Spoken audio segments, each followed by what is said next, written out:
Any health-related information on the following show provides general information only. Content presented on any show by any host or guest should not be substituted for a doctor's advice. Always consult your physician before beginning any new diet, exercise, or treatment program.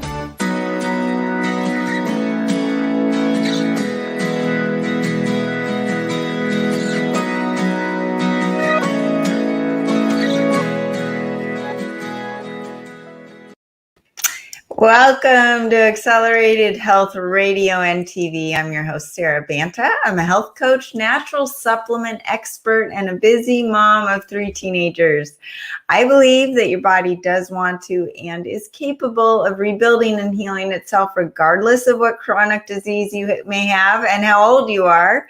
I'm here for you to answer your questions and bring you innovative and cutting-edge technology and health solutions to empower you and your ability to reach your optimal state of health. Today, my guest, one of my favorite people to listen to, will be talking about tips for peak performance in life. And I know that you really need that strong physical foundation to work on your mental and spiritual growth, whether it's overcoming anxiety and depression, losing weight, or detoxing your body in the proper way, and even increasing your level of frequency in life. You need that strong physical foundation of health in order to gain the willpower to make the bigger changes in your life. If you're new to following me, I specialize in helping you get there. You can find my health articles, my cutting-edge natural supplements, devices, and protocols at acceleratedhealthproducts.com. I dive into an array of health conditions, their causes and symptoms, and how to address them naturally. I have spent thousands of dollars and hours of my time biohacking different supplements, technologies, and diets that don't work so that you don't have to. And if you have any health issues you need help with, you can email me directly through the website. I personally read every one. Accelerated Health Products is the sponsor of the show. So as you support my website, I'm able to bring you more cutting-edge content and guests to the show. Today, we are going to be diving in on how to optimize your mental and physical health through different modalities, and these results will lead to living in a higher state of vibration or frequency as a result. So first, I wanted to talk about my monthly free group coaching that comes with my most popular and comprehensive Ascent Diet Cleanse. This takes you from 0 to 100, and the feedback is amazing.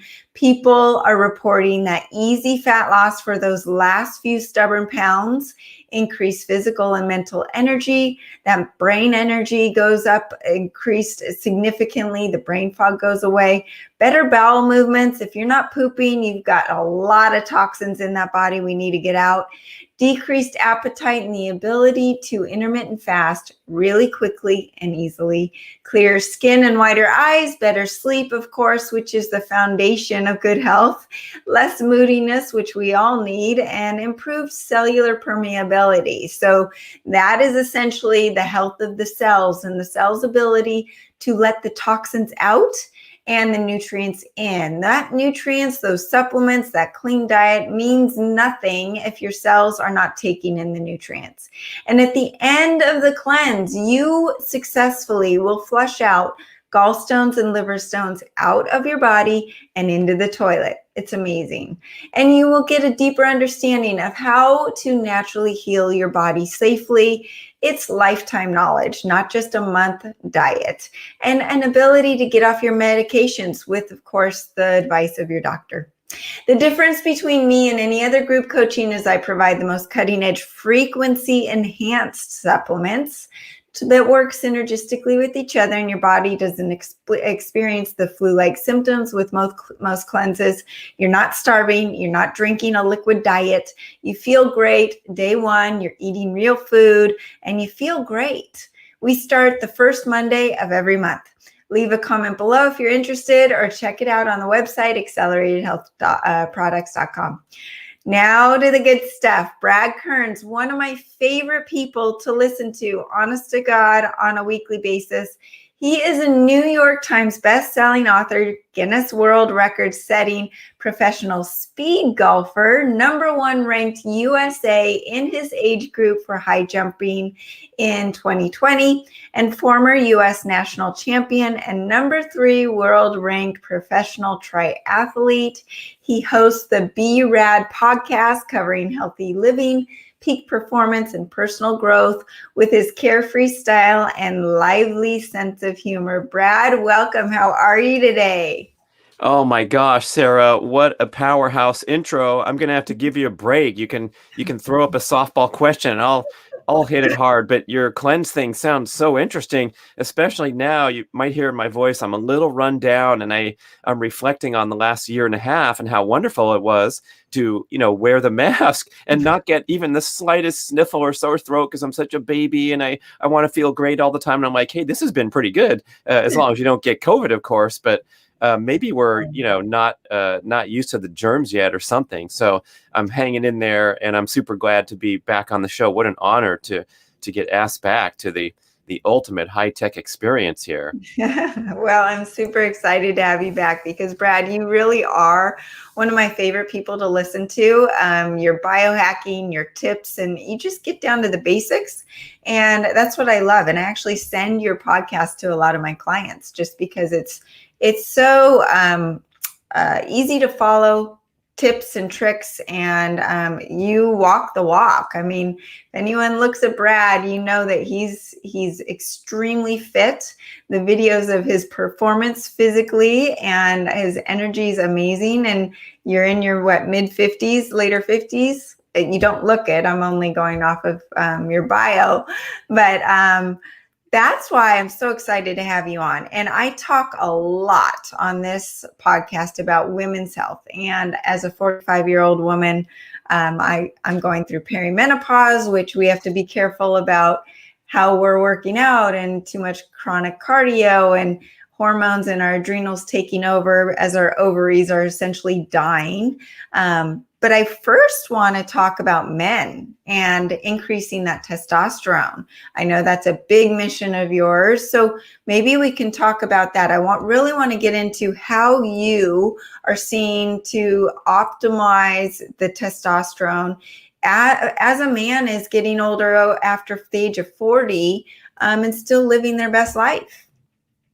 Well, thank you. And I do feel like we're on the same track here, whether we're male or female. And the research validates that females need a healthy amount of testosterone to feel strong and energetic and get that lean, toned body. They just have, 20 times less testosterone than men.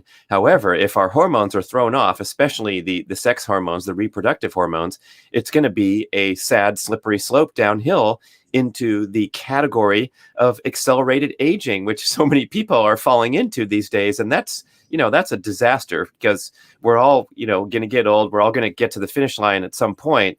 But the norm that we look around and see with our peers, with our high school reunion, with our, people that we grew up with, everything's going faster than it should be.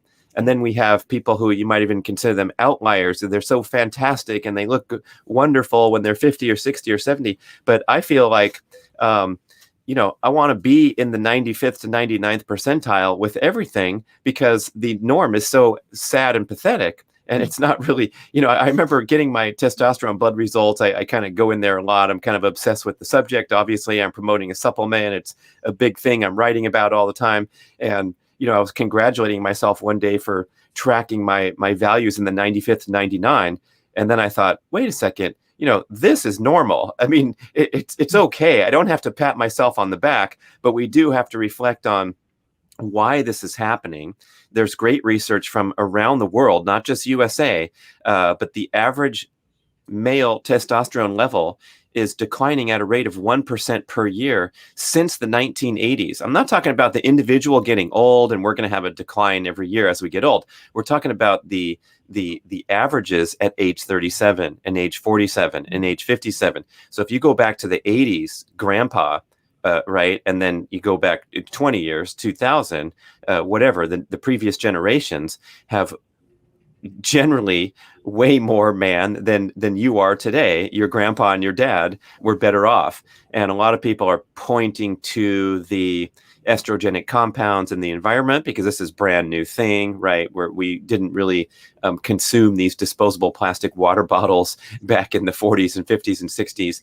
And it is a pretty bad deal that we have to watch out for. It's really simple to navigate those waters really easily. But I think the aggregate other things that really concern me, we're going to get to these as we talk through the show, whichever ones you really want to focus on. But in general, a lot of the exercise efforts are ill-advised, and the strategy is poor. Just like you mentioned really quickly, there's too much chronic cardio. So congratulations for getting off your butt and getting into the gym. But then we have to have a further discussion, especially to the people who are health enthusiasts and motivated and don't have that problem of complete laziness. We have to do the exercise right. And what I see is a widespread misappropriation of the exercise energy, to the point where not only is it not helping you as it should be, it could even be harming you. It could even be trashing your testosterone rather than giving it a tiny boost or a big boost. I see it myself. I'm super sensitive to when my testosterone's higher or lower, and especially as the monthly cycle goes, you can feel it as well. But that testosterone feels good. I love it. And when it's low, I definitely feel it, and I do whatever I can to pump it back up again. And I know my husband is, early 50s. He's feeling it and wanting to optimize that as well. You touch on the estrogens in our environment, and we've got, 5G and some of the radiation things that our ancestors didn't face either. Those things are disrupting our hormonal balance, and we're having to essentially swim upstream with all of this stuff. So what can we control? What can we do to boost that testosterone? Well, I think for males especially, and this actually does apply to females also, the first thing we could do is stand up straight and look down and check on that spare tire, because that is the battle royale that we are going to have to take the gloves off and get really serious about that for the rest of our lives. Because if you start to accumulate a bit of a spare tire, which is such an age-related, head gnawing, everyone realizes that you get a little soft as you go over time. They don't think too much about it, but that is the accumulation of visceral fat. It's a special kind of fat that's distinct from subcutaneous fat that accumulates in areas around your body. And the visceral fat that surrounds the organs and the midsection is especially health destructive. It's so health destructive that it's been identified literally as its own organ, because it has the ability to secrete these inflammatory chemicals into your bloodstream. They're called cytokines. So this is why I'm saying, if you get a little bit of spare tire going, that accumulation of visceral fat will start to promote the condition of systemic or system-wide inflammation. And when you're in this inflammatory state, you are directly antagonizing the healthy hormone production. So your scorecard, if you will, is found right by lowering your eye gaze down to your midsection and keeping that in check. Because if you are able to maintain a healthy body composition, and especially guard against the accumulation of visceral fat, you will give your hormones the best chance to succeed. And like I said a little bit earlier, there's no reason why a 60-year-old, a 70-year-old, a 75-year-old can't be a strong and vital human being. But when you see those examples, the guy down the street who is lifting weights when his garage door's open, whatever, when you see those examples, guess what? They're almost always lean, mean, ripped, athletic specimens. But it's kind of like they got a little boost because they took care of themselves, and then they leverage that into being super strong, super powerful. Well, yeah, and I want to add that once you start accumulating that visceral fat, it typically is also a signal that you have fatty liver disease, right? Or on the way there. They're very connected. It's almost like a vicious cycle, and it's just going to keep going and getting worse and worse and worse very fast unless you start reversing it. And something that I love about the Ascent Diet Cleanse that I talked about in the beginning is that we factually are measuring the visceral fat reduction within 30 days. And the fatty liver disease the accumulation is going down as well. And two of the things that we have found, and I've studied, and I'm sure you have found the same with your book, and I want to dive into your book, is that intermittent fasting and a low carb diet, whether it's carnivore, keto, or just low carb, really triggers that fat oxidation of both the fat in the liver and the visceral fat. So let's talk about the other benefits of you're promoting 2 meals a day. So let's talk about that. Okay, and I'm trying to be careful with my language these days because we are finding things taken out of context, and Sarah Banta's talking about a low-carb diet, and Brad Kearns says low-carb diet. So I really want to start by saying that the entry point to improving your diet is to get rid of junk food. And if you insist on surrounding yourself with a bunch of healthy, nutritious carbohydrates, as we see in the plant-based strategies, or other people who claim that they feel better consuming extra carbohydrates, those always have to be characterized as colorful, nutrient-dense carbohydrates. And I've experimented with my carb intake over time because you read about that athlete in the bio, and I'm really trying to pursue peak performance, recovery, things like that. And, that's caused me to do a lot of experimenting with my diet. But all through this experimenting, and the people that write me emails like, hey, Brad, now you're this carnivore thing, and last year or something else, guess what? It was all, highly emphasizing the most nutrient-dense foods in the world, and almost entirely restrictive of the horrible, heavily processed industrial seed oils, refined grains, and sugars. So that's how I want to start the discussion, and then we can travel down and see how many sweet potatoes one should eat, and how much of this or how much of that. But Dr. Peter Attia, who's one of the most scientifically advanced and highly experimental and extreme enthusiasts of ketogenic diet and other things, even he says, if you just get rid of the junk food, you're 80% of the way to your longevity and peak performance potential. And then the other 20%, hey, listeners to your show can write in, we can talk about this, we can talk about that. But I'm trying to be the ordinary, everyday guy who's, deep into this stuff, but pulling out simple insights for people who are too busy to read and study and, aggregate the 12 studies that just appeared on the PubMed this week. So that's what I always want to emphasize. And if you're doing great at getting rid of that junk food, then we have this challenge of long-term adherence and enjoyment of healthy eating strategies. So I want to turn it to you, listener, to say, look, this is going to be strongly driven by your personal preference, and you're nodding your head saying, I feel great. This really makes sense to me. It works well for me. And I'm always willing to be open and experimenting with changes to try to get better and better. So that leaves the person hopefully heaving a sigh of relief that here comes another guest who's jamming down your throat exactly what you should eat at what time of day, because that is not what this is all about. I agree. And I've been incorporating more carbs at night after with my dinner, and I feel great. Now it's depends on where you are with your insulin resistance, how much you can handle, how much healing you have to do. Someone just asked a question about what about 1 meal a day? I know that works well for me a lot of times. Is it healthy to do it every single day? Probably not. Brad, I would love for your opinion on that. Yeah, good question.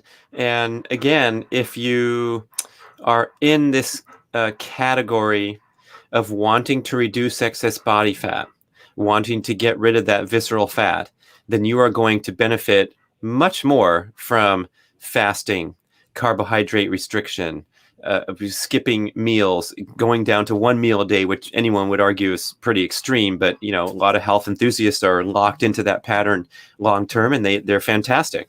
But if you're struggling and you're, looking at that major goal of dropping excess body fat, that's when these tools will be wonderful. And that's when you can go on the internet and look at these before and after pictures like, wow, this person dropped 28 pounds in 4 months. And, all those people are really, really doing well.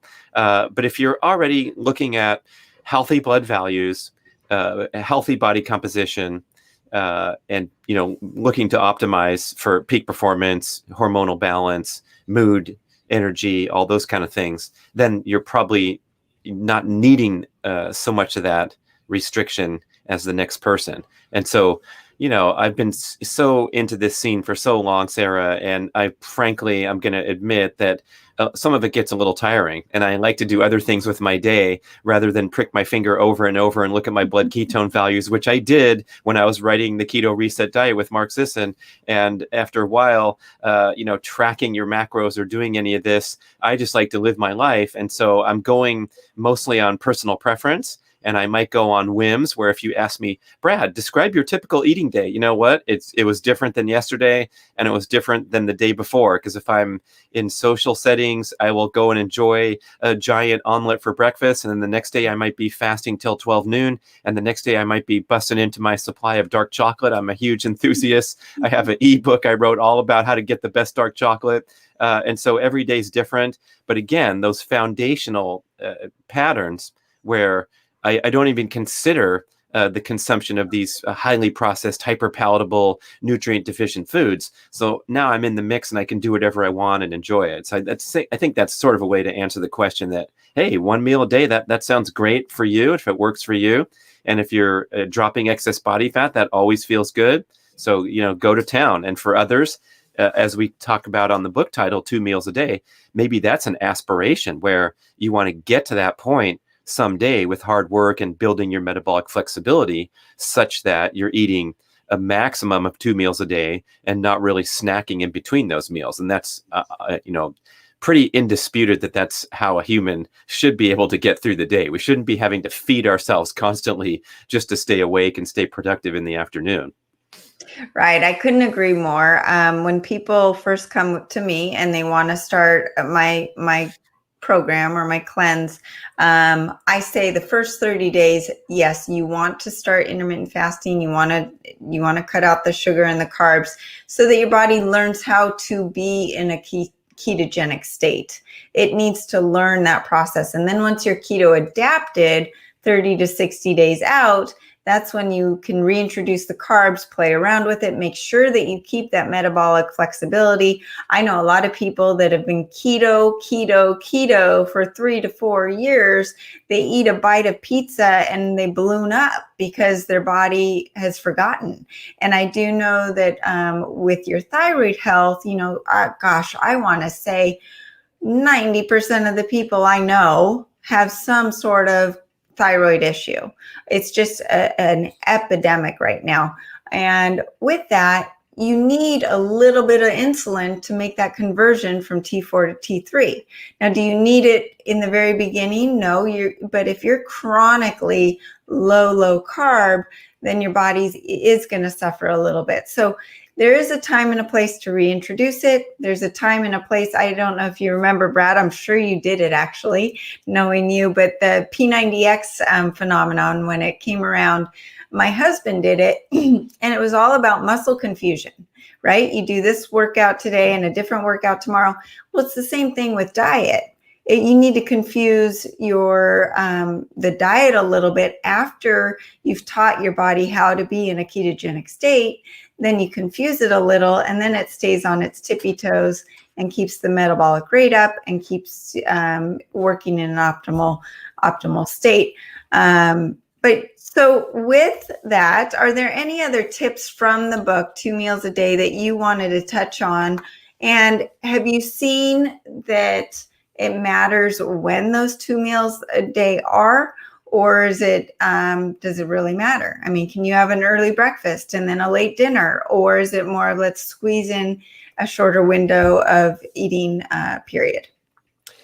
I think it doesn't matter too much. Again, it's back to that personal preference and optimizing for your daily responsibilities. So we know a lot of people don't have a chance to break in the middle of the day. If they're paving the street and they're working out there and hot and sweaty, they're not generally going to go down to the cafe and have a nice talk with catch up with an old friend, like some people who work in offices look forward to that midday break for lunch. So you might be a morning evening pattern as a general suggestion, or you might be the person who is joining the bandwagon and fasting until somewhere around midday. We have this term, when hunger ensues naturally. So you fast until when, WHEN. And what's cool about that is it takes the pressure off, because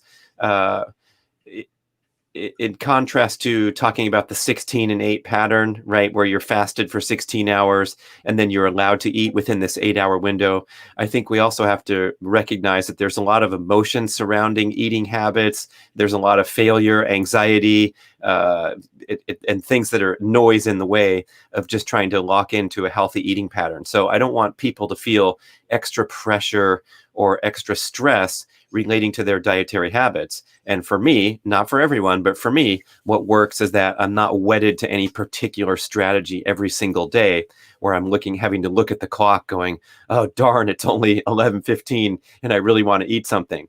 On the other hand, I think by and large, we suffer from this excess of options, freedoms, indulgences. We have constant access to food. We can click a button now. We don't even have to get in the car and drive to the store. Someone can come to our door and bring us the hot Chinese food. So I'm in favor of, getting your butt in gear and saying, look, I'm going to advocate for my health here. I'm going to put some rules and restrictions in place, and I'm going to honor them. I'm going to honor myself, and I'm not going to use these rationalizations and these sound bites like, hey, everything in moderation, we only live once, right? And then when you dig into your hot fudge sundae that you said a week before that you were going on a 30-day cleanse. So that kind of thing, I want everyone to reflect and say, hey, can I be a little better? Can I be a little more of a dedicated, focused person here, and kind of skate away from the lure of these hyper palatable foods? There's a great book from Rob Wolf called Wired to Eat. There's another book from Dr. Stephan Guyonnet, The Hungry Brain. And these people that are into this world of identifying these foods that literally have addictive properties to the brain. And so when they tempt you, when you're around them, or when they leak into your diet here and there, it's very, very difficult to extricate and stay on the clean and natural path. So I think our home environment is such a special, sacred place.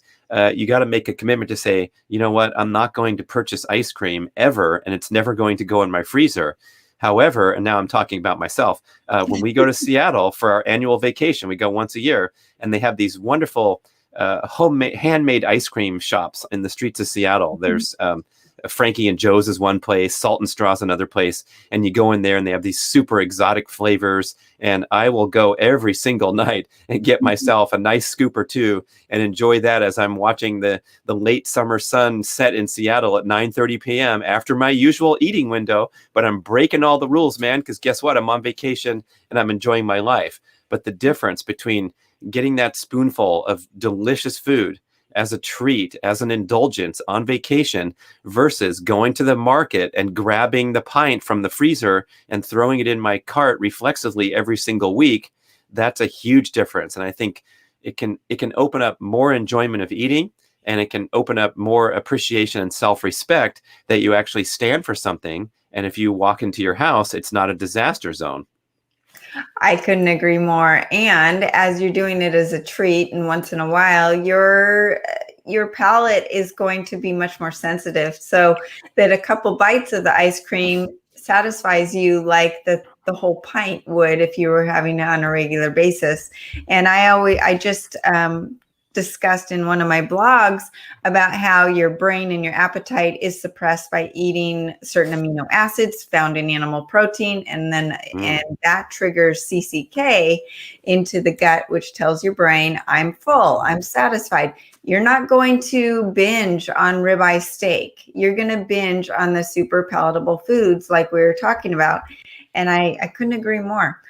We're going to take a short commercial break and come right back and talk more with Brad on his tips and tricks for peak performance.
Welcome back to Accelerated Health Radio and TV. I'm your host, Sarah Banta, the owner of Accelerated Health Products. And today we have Brad Kearns. Brad, let's talk about sleep. I mean, here we are talking about food and what to do and what workouts to do. But there's this big thing that, you know, people like you and me, type A personalities, we can just say, oh, we don't need enough as much sleep as everyone else. We've got more work to do, more things to get done. And that's going to wreak havoc on our hormones and our testosterone and everything. I mean, it's a cascade of issues. Yeah, and we talk about it enough. Everyone nods their head. Everyone's aware of the need for optimal sleep. There's a bit of a confusion with all the apps and devices now that there's all this trickery, and you need to track your different phases and look at your scores and your charts. But it's pretty simple, and the human knows when it's getting enough sleep. And the human is also really good at structuring our sleep periods to emphasize the different phases of sleep that we're most efficient in, the REM sleep, the deep sleep. And so we don't have to worry about that or track all that stuff. I had a great sleep expert on my show named Jeff Cohn, and he was talking about this concept of sleep debt to make it really, really simple for us. We know how much sleep we need optimally every night. You can figure that out when you go on vacation and you don't have an alarm and you have a very, very dark room. And I think we should all try that, or try this at home if you're really confused about how much sleep you need, is get your room pitch black, even if it's temporary where you're taping up cardboard. But really, we should all have a sleeping environment that's pitch black. And then when you go to bed and wake up, you can kind of look at those hours of how much sleep you got when you feel rested. And it's usually going to be around 8 hours for most people, maybe 7.5, 8 hours. There's some misinformation out there that a certain percentage of the society can get by with much less sleep. And the sleep research that I respect and follow, that's like less than 1% of the population are these short sleepers. So it's probably not you, listener. And if it is, you already know so. But, getting this goal of sleep down, pretty obvious, 7 to 8 hours, right? And then tracking your sleep debt means that as you go through your month or whatever, you kind of notice when you're falling behind and try to catch back up to get the sleep hours back in the bank. And great way to do that is napping.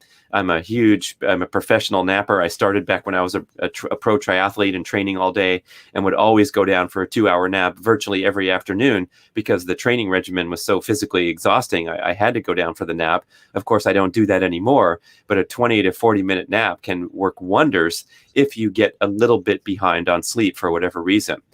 So I think the easiest way to address this goal is to minimize artificial light and digital stimulation after dark, and minimize further as the night gets later. So in that wonderful, magical last hour or two before bed, what we want to see is you busting out the orange glasses, getting those puppies on, turning on the Himalayan salt lamps. I've purchased so many from Amazon. I give it as a gift to everybody. And I've gone through now, the year comes around, and I gave another one to my sister-in-law. She's like, you already gave me one last year, but we put this in the living room. Thanks a lot. So if you can kind of get those orange hues going in your environment rather than the bright white lights, which emit something called blue light. That's the where they positioned on the UV spectrum, but everyone calls it blue light. So if you're kind of confused, it's the bright white lights that emit this harmful blue light that can disrupt your melatonin release in the evening, those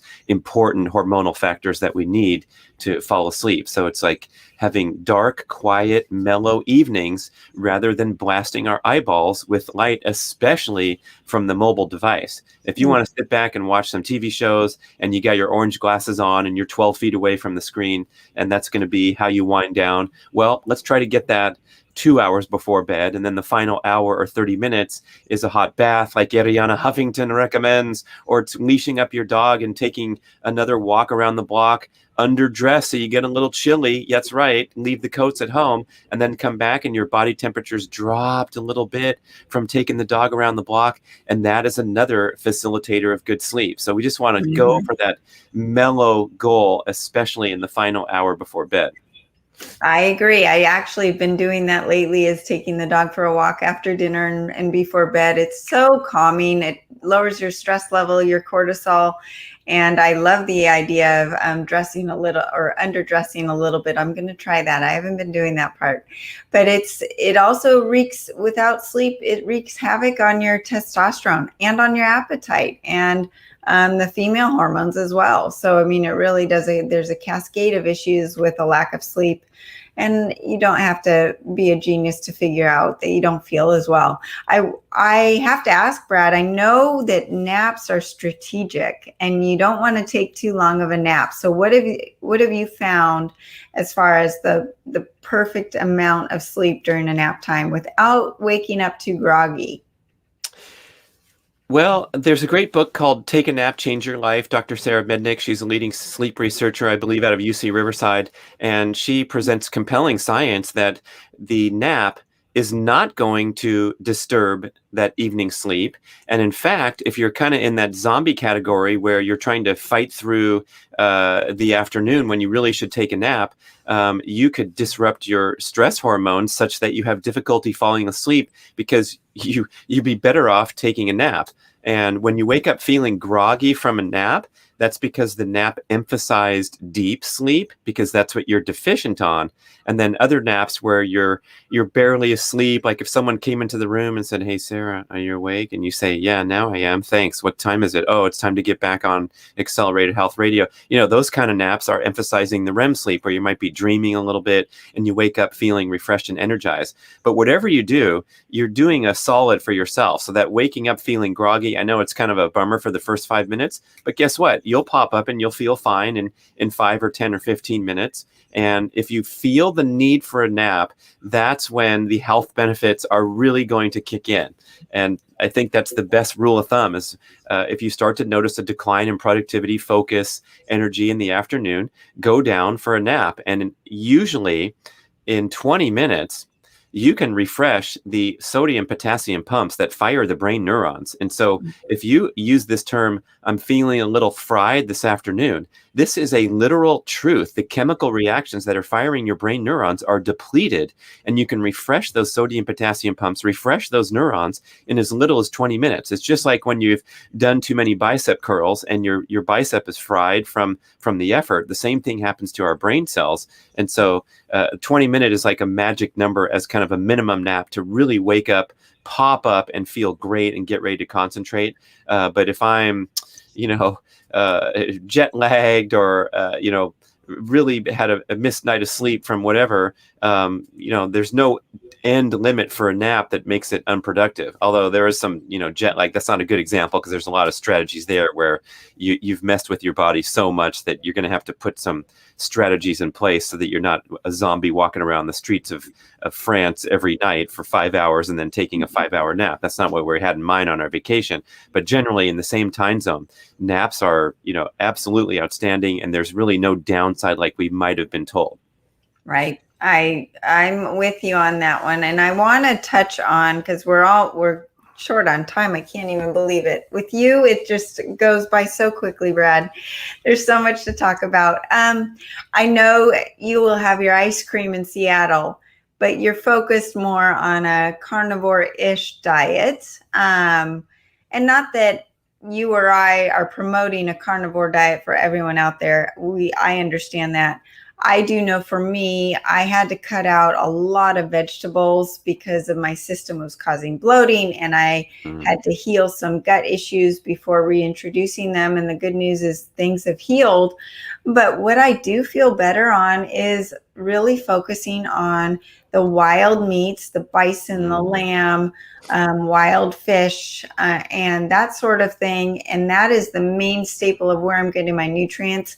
Do I have salads and other vegetables? for taste mostly. I don't look to them for my nutrients. So I wanted to talk about what your diet looks like now and because I know you also in your supplements, you're talking about a lot of natural organs that are in the supplements because they just provide so much nutrient density. Oh my gosh, that's the best setup ever. And that's exactly how I would describe this transition or this drift that I've made over into, if you want to label it, you could call it a carnivore-ish pattern or an animal-based diet. And that's simply because I'm trying to go for maximum nutrient density as well as taste and enjoyment. And I have this chart on my website. It's called the Carnivore Scores Food Rankings Chart, and it ranks the most nutrient-dense foods on Earth, including a little grid of the most nutritious plant foods that are least offensive when it comes to those plant toxins, those natural agents that are that we can react to and be allergic to in plants and not even know it. And I'm thinking back several years ago where I was on this smoothie kick and I was making the super duper nutritious green smoothie and jamming in, stacks of raw celery and kale and spinach and beets and carrots and blending it up and drinking it. And I thought, wow, what a ultimate way to start my day with all these great things in there. But then my stomach would inflate reliably for several hours after consuming all these wonderful nutritious foods. And I had my friend doing it. We were having a conversation. He goes, yeah, my stomach pops out too, but you know what? It's worth it because it's so healthy. And I stopped in my tracks and I said, something's wrong. If you're consuming something that's supposed to be nourishing your health, but you're having that adverse reaction every single time. And so I started to kind of embrace the compelling message put forth by the leaders of the carnivore movement, saying that a lot of people are unknowingly suffering by these allergies to natural plant toxins, especially the raw produce that you're putting in huge bulk. And so that kind of sent me on this exploratory journey to say, well, where am I getting most of the nutrition? And if you take a slice of liver, it's the most nutrient dense food on the planet, indisputably, from what's in there compared to, 27 pounds of broccoli or whatever those funny comparisons are. And so that's been an interesting shift for me because I thought I had everything dialed in and nailed down and the salad was the centerpiece of my day. And Mark Sisson talks about his big ass salad and all the great salad dressings he can put on there with Primal Kitchen. And both of us have kind of reflected going, a steak tastes pretty good too.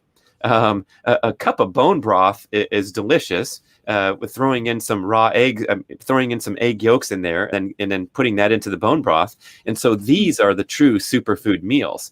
The oily cold water fish category, we all know those are the highest sources of omega-3 in the diet.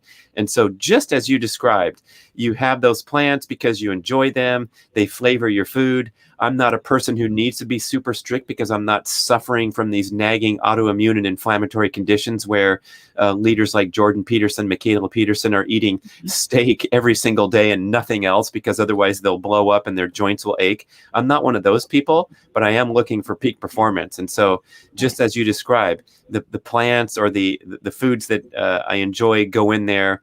For example, I have these little mini corn tortillas. And I like to fry those up in butter and on a frying pan. And inside there goes my large servings of eggs and steak and anything I put in there. They're kind of like a frequent element of my diet. There's not giving me any nutrition. I talk about not eating grains for years and years, but I throw a little bit of them in because I enjoy them. But the main bulk of my calories are those egg yolks, the bone broth, the sardines, the steak, the liver, and the organ supplements, because not everybody's a big fan of cooking up kidney or livers or hearts. And so that's a great place where supplementing can come in. And I feel like it's the best multivitamin and nutritional boost you can get because it's real food in a capsule. So people, I think, are familiar with these listening to your show, but it's a big product category. I work with a company called Ancestral Supplements, and they will bottle up all manner of different animal organs. Some people I talk to think that's weird, but it's like, this is the most nutrient-dense food on the planet. Mm-hmm. And by and large, we're rejecting a lot of the most nutritious parts of the animal due to modern eating patterns rather than our ancestral experience where we harvested every single inch of that animal, including, making the bone broth and eating the organs and all the wonderful things that the animal has to offer. I agree. I haven't gotten myself to actually eating liver, other than Carnivore Crisps makes their beef liver jerky, and I do like that, and I will eat it. But I'm prone to actually eat it in a capsule, just like you're talking about. But what people don't understand, when I did my food allergy test, I was allergic to all the sulfur vegetables, the oxalate vegetables. Sulfur vegetables are the broccoli, cauliflower, cabbage, ketogenically healthy, low carb vegetables that are supposed to be great. My stomach would balloon up. And I said to my practitioner, I said, well, what am I going to do? Because I'm not getting in the nutrients. She said, well, number one, the nutrients are coming from the wild meat. But number two, you aren't absorbing any of the nutrients because you've got such a blown up gut and it's not working. So there's that. And not to mention the fact that our broccoli today is not what our ancestors were eating and nutritionally. So Brad, we only have a couple minutes left. So I want to make sure that we get people to know where they can find you, where they can find your book and your podcast, because like I mentioned in the beginning, one of my favorites to listen to.